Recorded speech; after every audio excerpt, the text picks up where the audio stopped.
Hi, I'm Daryl Cagle, and this is the Cagle Cast, where we're all about political cartoons. Today is our Vladimir Putin Part 2 Cagle Cast, and we have 4 great cartoonists joining me, and all of them are syndicated to newspapers all around the world by Cagle Cartoons. Gentlemen, it's very nice to see you. Hey, Daryl. Nice to see you. Nice to see you too. Hey, our first cartoonist today is Jos Collignon, and this is one of Jos's excellent cartoons. Jos is coming to us from Holland, and he studied international law and worked as a journalist until he decided to become an editorial cartoonist. Since 1982, Jos's cartoons are published in Dutch in Die VOLKSKRANY. Jos has won tons of awards, including the Grand Prix at the European Press Cartoon in Brussels. Thanks for being here, Jos. Thanks for having me. Our next cartoonist is Joep Bertrams, who also comes to us from Holland. Joep works for the E Huna Amshalaga newspaper in Amsterdam, which has nothing to do with the Green Party, and he works with a bunch of other Dutch papers. Thanks for joining us, Joep. Great. Thank you for having me. Okay. Our next cartoonist is Adam ZYGLIS, who comes to us from Buffalo, New York. He draws for the Buffalo News. Adam's won the Pulitzer Prize, and he's won a bunch of other prizes. And we're delighted to have you here, Adam. Happy to be here. It's great to meet some of my international colleagues. I admire their work so much. Good to connect the face to the work. And we have Taylor Jones. Taylor, this is one of yours, Putin's Evolution. I think you're just brilliant, and delighted to have you here. I have 3 of your cartoons hanging in my living room. You draw for the Hoover Digest at Stanford University, and you were staff cartoonist for many years for the Nuevo Dis Newspaper in Puerto Rico. And you drew for many years for U.S. News and World Report magazine. And you've won a ton of awards, too. All of you guys. Actually, ton of awards. No, only award I've won is a special award from the Gong Show back in the 1970s. And I wasn't even on the Gong. Well, we'll make note of that. Gentlemen, it's very nice to see you all here. Thank you. Good to see you. And Adam, this is one of your cartoons, and I think it's a great one. He's running in the Hamster Forever wheel. Wonderful cartoon. A year after the start of the war in Ukraine. Thank you. It's a challenge sometimes to tackle a topic that you cover so often and you want to sometimes say a similar thing. So coming up with fresh metaphors to capture sort of a feeling or a vibe can be a challenge. I'm a fan of juxtaposition with size and contrast and scale and things like that. And cartoons with few words, as my international colleagues also enjoy. One thing that is so nice about Putin is that all the cartoonists have drawn so many Putin drawings. And Well, he's been around for how long now? well, I'm emphasizing the recent ones, and we had so many to choose from, and it's just great. So we're going to start off with you, Jos. Yeah. Tell us what's going on in this thing. It's written in Dutch. This is a little older. This is from I think 2014. It was even before I met you guys. It's you know, these little girls everywhere in the world, I guess, have these little poetry albums, and when they give them to friends, they get little poems back written in it, and some images to stick them in, and the images look like this, and the poetry above, you know it all in English as well. It goes, roses are red, violets are blue, 5 fingers have I, the middle one for you. That's good. That's good. That's Also, fun. see, you can kind of, So Right. people Adam don't- Adam was talking about contrasts, and the contrast here for me was the nice thing to have a cruel man who is killing his opponents and depict him like this, and have a little nursery rhyme above. So that gave to me a contrast that I was very satisfied with. Jos, you've also taught me 5 words in Dutch. Okay, So, and they were well, the Rosen Zin Rood roses, and the Rosen Zin Blue. I'm not sure how you pronounce it. Roses zijn rood, blauw. Wow. Ik heb 5 vingers en de middelste is voor jou. Okay, Jos, this one's in Dutch too. Tell us what this one says. Yeah, this was from 2015, and you all know Boris Nemtsov. He was killed in front of the Kremlin. and nobody knew who did it. Actually, we all knew who did it. It was, of course, Putin. But Putin or the Russians had several explanations for the killing of Boris Nemtsov, and I drew them here all, but they all have the face of Putin, as you see. So who killed Boris Nemtsov? It says the Muslims did, the West did it, the East did it, the North did it, the South did it, the midgets did it, or a friend, a photo model did it, or his wife. But you see everywhere the same face. Everyone knew who really was it. And it was nice. This cartoon made it all over Eastern Europe. I had a site in those days, and I could see on that site where people had looked at it. And it was all over Russia and all over from Finland to the Krim. It was a huge success. So I was very proud with this one. And it said something that most people liked to have said. Well, I should say you've got lovely little Putin drawings as each of these possible killers in this cartoon, and it's a wonderful, funny cartoon. I have to describe the cartoons because a lot of our listeners are getting an audio-only podcast and can't see the images.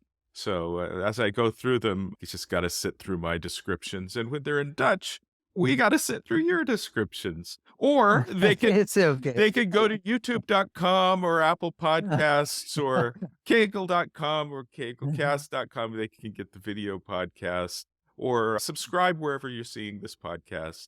Here's this. I thought this cartoon was just great. A wordless cartoon. You've got Xi Jinping curling. Putin is pushing his. It is curling, yeah. Putin's pushing his.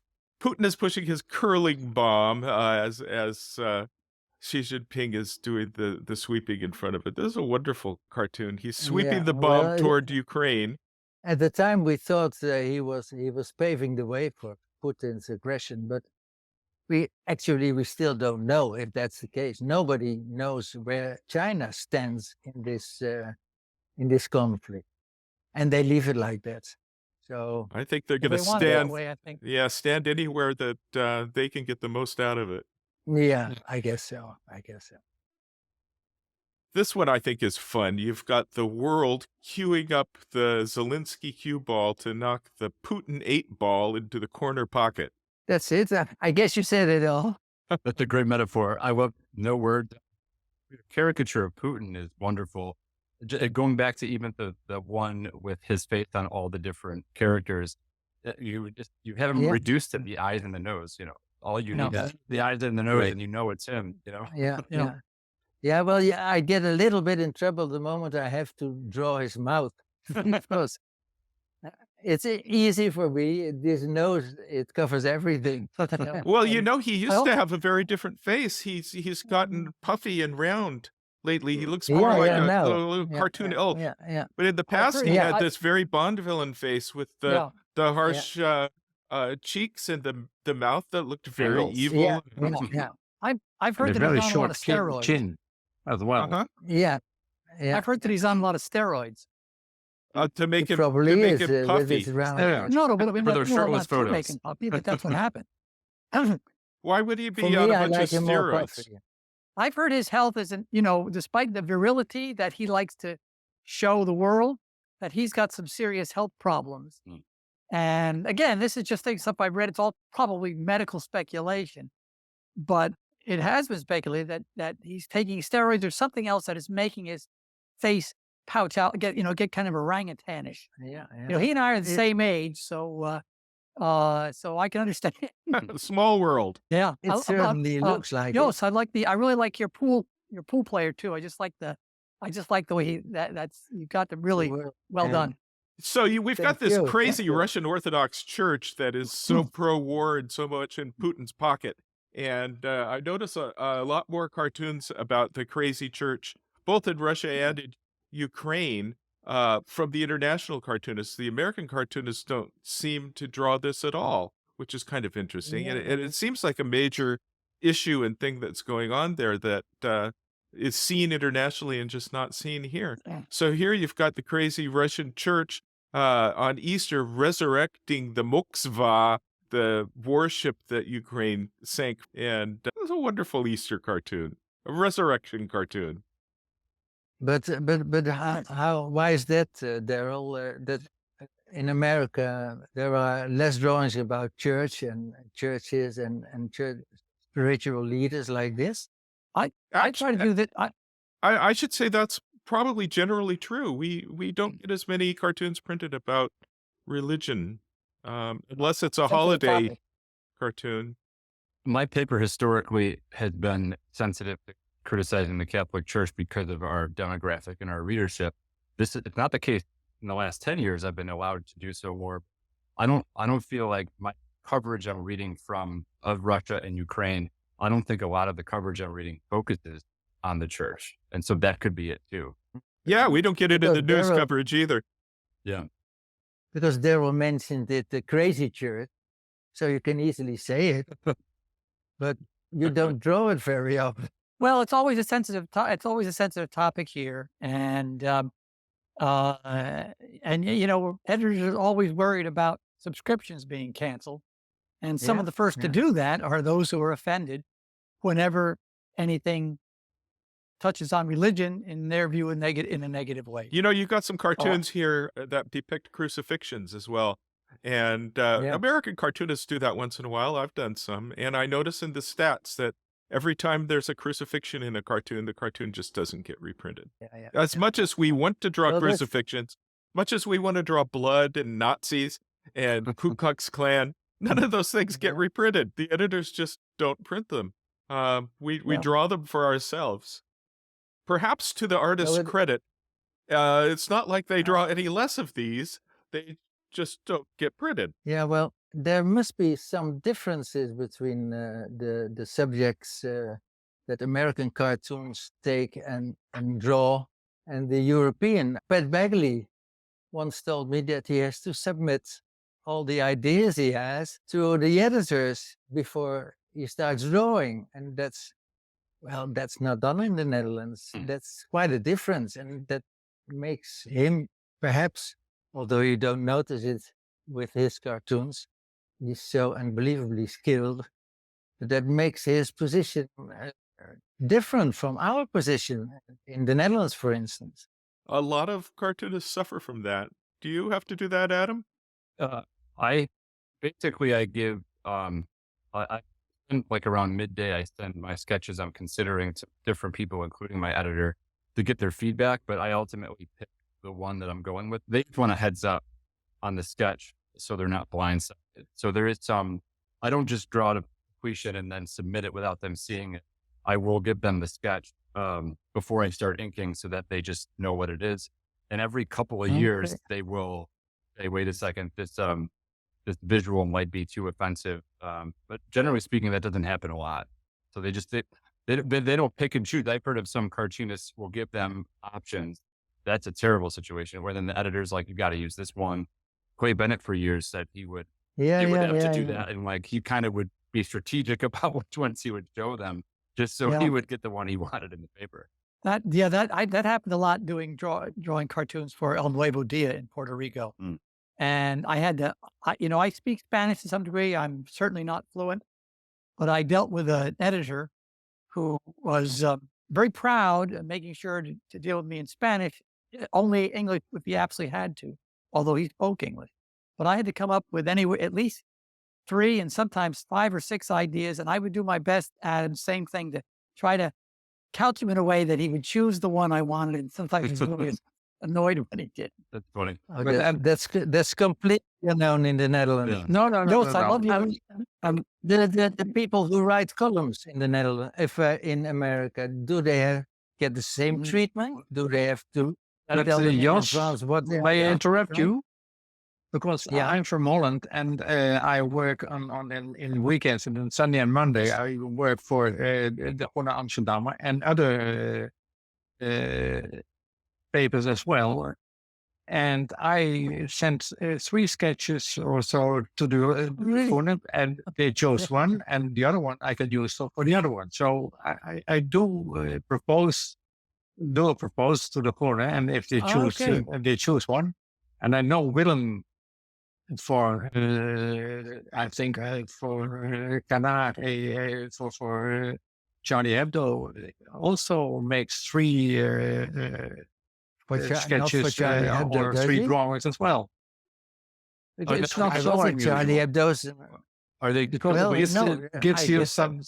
some convenience that you, Oh, I you never can knew. work on a sketch and on a drawing, which is go in the right direction, and it's always your own sketch.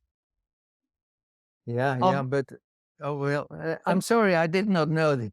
Daryl, No, no, what, that's no in my problem. I paper, it is not done. didn't do it before, but nowadays it's much easier for me. Oh, Jos, I wanted to add one thing. I love your sketch of the Metropolitan in that cartoon. It's a beautiful rendering of the Russian Orthodox. They're Metropolitan? called Metropolitans, I think. Oh yeah. This is a wonderful Yeah, okay. cartoon, Jos. The big Russian military parade, but it's really the gas pipelines that are their weapons. Wonderful cartoon. Yeah. Well, this year they had one tank in the parade, so I thought this is an old one from last year. Well, it might have been this year too. A better idea to point at the real weapons they have, which are the oil and the gas, of course. Of course. And here you have Picasso's Guernica plopping down on top of Putin. Reality comes to land on his back. And what does this say? No, it's more.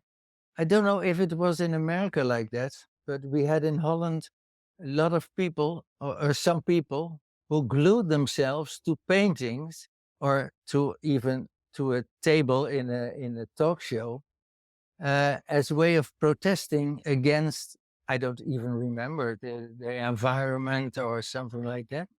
And it was on a daily basis in the papers that people had done that with pictures. So then I thought, well, I know another example. Why not Picasso's Guernica, which was made in Spain against the fascists and the bombing of the town of Guernica? Why not let this painting glues itself to Putin? Because that would make a protest that would be as valuable as the other protests we saw day to day on our television. It's a painting that Putin So that's why. should wear all the time. Yeah, well, I guess so. That would be best. Excellent cartoon. Here you've got Darth Vader-ish Z soldier looking over a heap of debris. I guess this is an uncaring German saying one more for the road. Yeah, well, it is. This one was about Heineken, the beer you also know. Uh-huh. And Heineken had promised with a lot of other companies to leave the UK when Russia started its aggression. But after a year, it became clear that Heineken hadn't left at all, and even had expanded his business in Russia. So there was a big fuss about it. And then Heineken said, well, we'll go. And then I made this cartoon with one more for the road. Very good. Now, this is one that I debated putting in here because I think I'll have to cut it out. But this is a hilarious cartoon. This is That's what we were talking. This is the cartoon we were talking about. Yes, and we're trying to convince some of our syndication clients to run our podcast on their sites with the editorial cartoons, and if we put this in there, I think they might object to this. But this is a wonderful cartoon, and Well, shouldn't a cartoon be wonderful, and should a cartoon be something to laugh about? Well, there you have it. Why Makes it memorable. why not print this? okay, so the Pussy Riot is the Russian all women rock group that was protesting the government and was persecuted by the government there. And they're lifting up the pants of this Russian Orthodox church leader that we don't get many cartoons about here in America. and Putin and displaying their very tiny private parts, which just strikes me really funny. Uh, and I love this cartoon, and we would not get a single paper to reprint this cartoon. No, but on the whole, in America, European cartoons aren't sold by you. You can't sell them. Well, they don't sell very well, but by the same token, American cartoons don't sell very well in Europe. Well, they used to. They used to. In the times of Pat Oliphant and McNally, they were often reprinted in our papers. That was 50 years ago. Yeah, well, I'm old. That's when I got the idea of becoming a cartoonist. Those were very And inspirational guys. And, back in the 70s, lots of American cartoonists were drawing in their style, and it just inspired everybody. But, we've grown That's- since then. We've got everybody drawing in their own style where there's no commonality. There used to be editorial cartoonists were criticized for all looking alike, and we certainly don't look alike yeah, now. you're right. Um, You're right. You're right. I remember Pat Oliphant saying there should be someone to take the art over the hills and continue. And if you ask me, and now we're all there are over the some hill. guys- Well, there are some cartoonists in America.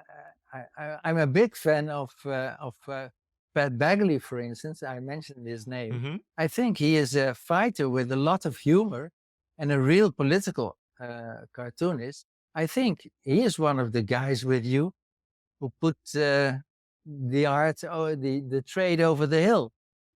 So, here you've got Belarusian President Lukashenko, and he's looking decrepit with a cane, and he's wearing his jockey shorts, which have Putin on his butt, with a pipe coming out of Putin's mouth going into a mask on Lukashenko's face so that he's getting the butt fumes to breathe. And in his mask, all of these people are dropping out, who are the migrants with his effort to push the migrants into Europe in order to make a political point that he's got to be paid attention to or he'll cause trouble. You've got it labeled Belarusian ICU. And this is just a hilarious image that doesn't stand up well to being described. But tell us a little bit more about this crazy thing that no American paper would print. In brief, you could say that Putin delivers the oxygen for Lukashenko. If not, he wouldn't have survived a few years ago with all those protests in Belarus. And thanks to Putin and his threat, he could survive. And as a result of that, Lukashenko, Belarus had to accept that lots of illegal immigrants passed by Belarus to Poland to embarrass Poland and Europe as well. And that's what's happening there. It's not a very, let's say, tasteful thing you can see here. It's just dirty work. I appreciate all your dirty work. The French cartoonists say that American cartoonists are prudes because they can draw all these crazy, nasty things that we can't do. But I should say we aspire to draw those things. We're just frustrated that we can't. And we admire your freedom, which is much like the French, and wish that we could have it as well. So here you've got Putin. He's drinking his flammable booze, and he's got a Gazprom flame ready to blow flaming spittle out of his mouth. Yeah. That's a wonderful cartoon. That was the big threat of Putin, of course. He got the gas, he got the gas pipeline, he got the fuel, he got everything, you could say, to blackmail the Western world. But afterwards, it seemed it wasn't so wise to do so, because it's a very dangerous sport What do we call those? Adam. Fire breather? I don't know. Yes. Okay. Here you got Huge doors. Putin on a tank of on a Stalin-style tank of gas, recovered heroism. That's a fun cartoon. Big gun. From the style of it. Yeah, it's a war machine, of course, because it's again it's the gas, and then the greatness of the former Soviet Union with Stalin, which Putin wants to reinstall. But nevertheless, it's always a problem. Here you And this have one is how do you call this? We have an elephant in the porcelain. we talk China about shop. a bull in a china shop. But here you've Yes, got, and- I guess this is a wolf in a china shop. Yes, of course, because they are a little bit similar, a wolf and a little dog, because it's the same Chinese to say, the same Very sort good. of animal. But Big Putin wolf in a china until shop now, with the cute little Ukraine dog Yes. about to. and until now, Trample. everything is fine. But you can be sure that won't take long. That everything will be a big mess and broken as well. Here's another church cartoon that I think you guys just have a very much better perspective on the Ukraine thing by emphasizing the church there so much. We just don't get that here. And Really? yes, and I think that's but- it's important to have that perspective. That's a strength you have that we don't have in our coverage here. Because that's a problem with one of the problems in Russia is that in former days they had the Communist Party, and now it's the Orthodox Church, which is almost the same. It's unseizable. And nowadays Putin, which was a communist, a real communist, and now is an Orthodox priest almost.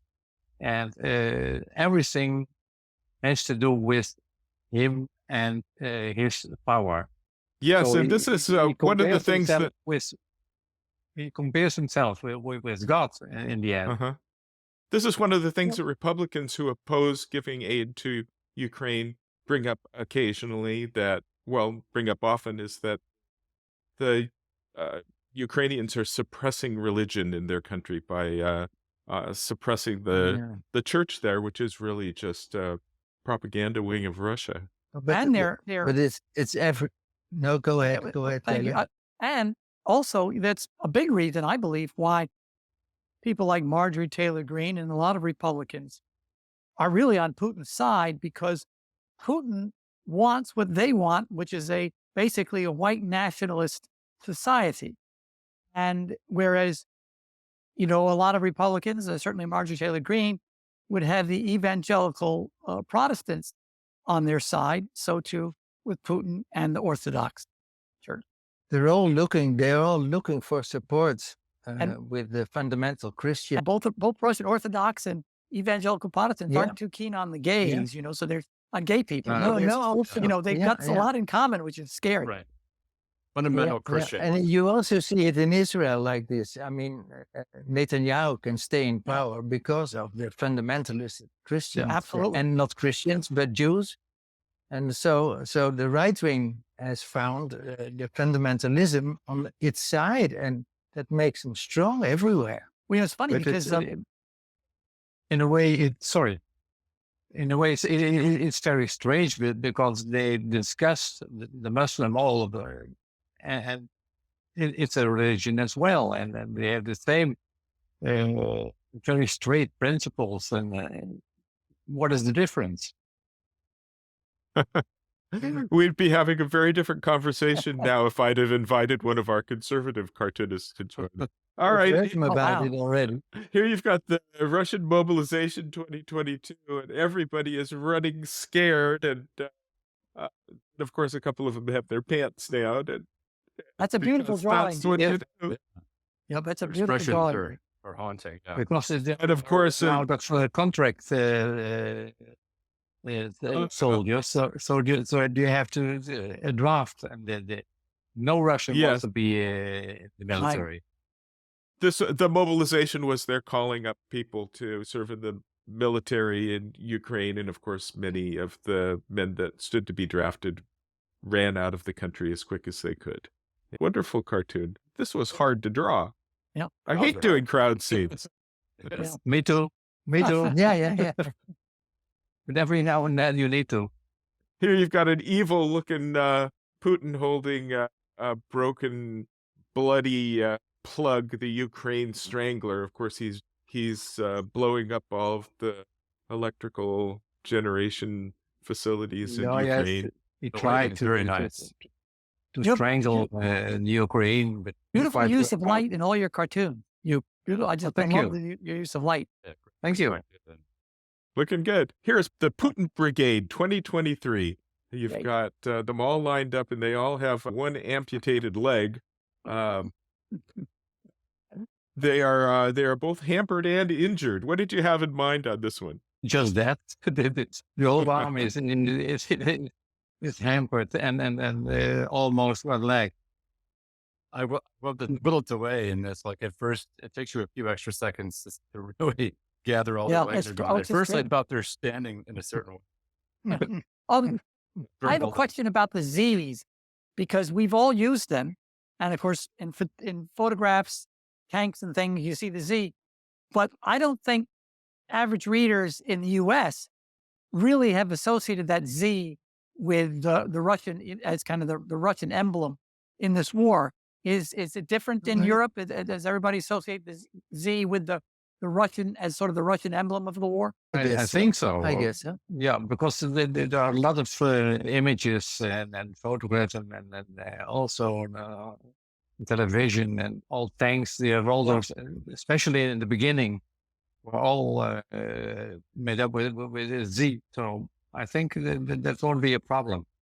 But I'm not sure, but I think that the Z doesn't even exist in Russian, Cyrillic. Oh no. Well, I'm not maybe it sure. doesn't. But- No, but I think you're right. I read somewhere about what the origin of Yeah. it is, but I forget. Okay. Yeah. Let's keep it so. So, Joep, here you have a shirtless Putin in a broken Russian Z-marked tank, a star of Ukraine in the sky. It looks like the star is peeing from space onto Yeah. Putin's head. I got that right. The star is peeing on his head. Yes, more or less. Yeah. But it's around Christmas, Epiphany, I think it's called in America. And I think in Russia, it's a big thing, that this feast. But this time, it followed the star, it was always said. Well, very good. So, Taylor, we're moving on to you. We've got a great batch of cartoons from you. Here is Putin at his very long table, and here's the other end of the table. Two of his generals. Yeah. One of them says, "Do we tell him the truth?" The other one says, "You first." Was this published in one page? No, or in, did well, you wait I a don't, day I don't know before what you news. put This the was, second cartoon this in? was published in Hoover Digest, which is the political economics journal of the Hoover Institution based at Stanford University. Well, we're not always on the same side politically, but they've been great to me, and I've been doing stuff for them for 25 years now. And I've done a lot of Putin for them, over those 2 decades. No, but I mean, Oh. when I saw the first cartoon, I thought, what's the point in this? Oh, And then I well, saw that's the second cartoon. That's how I Were understood. they two So I panels? wondered, Yeah. did you wait a day before you published sorry? the second cartoon? Or so I wondered, did you wait a day before you? Well, published the actually, second cartoon? well, no. The digest is it's a small, and physically it's a small journal, kind of, and there's all these articles in it, and that was on one page. You turn the page, and then you see the other half. Okay. Probably. You had to turn the page. That's fun. Very good. But it's nice. It's nice to have to have it prolonged a Well, little. more pay, turn more- the face More pay too. to get to the point. So here you've got Putin and President Trump, and Putin is doing his war dance, and he says, "Effing moron, but a useful one." And Trump is thinking, no collusion, no collusion. This was back in the collusion with Russia days of Trump. But that's just a very funny cartoon, Taylor. I don't know. Well, thank you, Daryl. I don't know that anybody published it. Point the legs there. Oh yeah, well, yeah, he works out. He really does. Very It's a good. beautiful cartoon. Great. You draw them for yourself as well? I'm sorry. I just I a lot of the things I do for Cagle cartoons are just for Cagle cartoons. Others again have been Okay. for Hoover Digest, and others. Well, I'm no longer working with El Nuevo Dia in Puerto Rico, but there were a lot of cartoons then as well. So, but some of this one was probably done just for Cagle. I love your Okay. Trump caricature too, Taylor. Thank- I'm a fan of the profile Trump when he's in cartoons. Well, It's thank such a you, great thank you. Appreciate that. I've got a big Taylor Trump hanging in my living room. Yeah, well, So, Taylor, here you've got your Pussy Riot, and you have translated Russian Cyrillic naughty words in a few of your cartoons, including this one. Well, this is the that just says Well, then Putin, that- but yeah, that's a dirty word, I suppose. And yeah, yes. I've taken an interest in the Orthodox side of it, and of course, Pussy Riot. They were also, they were very critical of the Russian Orthodox Church as well. But of course, they're broken up. The brown-eyed woman there in the yellow, she lives in L.A. now. I don't know what the others. Of course, they were in jail briefly, but she's the one. If you see them interviewed on TV in the U.S., see one, it'll be her. Yeah. Well, this was fun. This was fun to do. And they still perform, don't they? I don't know. Well, she's doing something with theater out Yeah, there. I've seen them on Dutch television. Oh, okay. Well, And I guess I don't know if it's the full Pussy Riot, but they were performing and they were singing new songs. And their histories are so intertwined. So, Mhm. and yeah, the metaphor with the message in the actual painting of Saturn being threatened, his power being threatened, so eating his own, and it's sort of cannibalism. I thought it was a great way to capture the brutality going. Adam, did your editor or editors know that painting? Well, I this one, like a lot of my cartoons that reference things, I will send a screenshot sometimes of what I'm referencing. Just so you know, there's a layer in this card. This is why I'm using this metaphor. Often they'll already know that, but this one I don't think they did.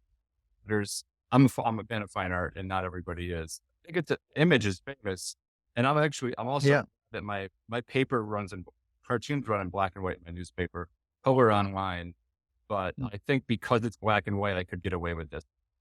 Blood in color in the news print, I think they'd be much more sensitive to with red. So it's kind of like a silver lining for my black and white print. Adam, may I ask you? May I Yes. ask you something? Yes. I like to think of ourselves as columnists with other means. You know, Mhm. we draw, agree. we don't write. That's right.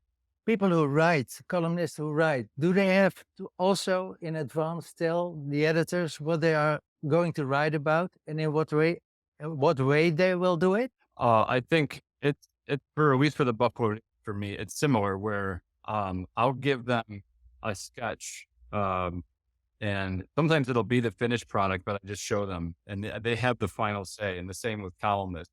A columnist will, if they write to finish, they don't give them a heads up. The editor still has the right to edit it or not run it. And it doesn't happen often, but usually it's a relationship where they're like, give them a heads up. It's just, hey, I'm writing a column for Sunday on top. Mm-hmm. And then once the draft is in the system, the editors may say, we have to pare it down. It depends on the columnist. Some columnists are given more freedom than others. And for me, they don't edit details. They don't, they just want to see it ahead of time. I don't get any real pushback other than once every couple of years, if it's a subject related to the Catholic Church or rape or death, if they're sensitive to the image, and Ukraine is far enough away, I think, where they give me leeway. If it's something that Buffalo, there's a tragedy, they're a little sensitive to the families that may see it. and they may give me some pushback, but it's every couple of years, most really.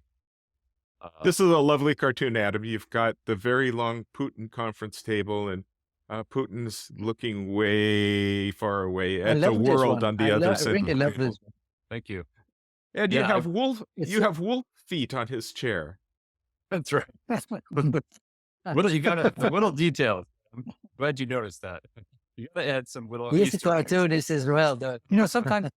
Oh, go- I just say sometimes my definition of an editorial cartoonist is someone who's not talented enough to be a fine illustrator, is not smart enough to be a serious journalist, and is not funny enough to be a stand-up comedian. But you put them all together and you come up with their own thing. That's kind of a harsh definition, Taylor. You're a bit- beautiful illustrator. Biggest backhanded And you have to compliment be I've a ever preacher done. as well. You have to be a preacher as well. Okay, here you've got a very bloody cartoon with a Russian bear caught in a trap, and he's bleeding out Ukraine.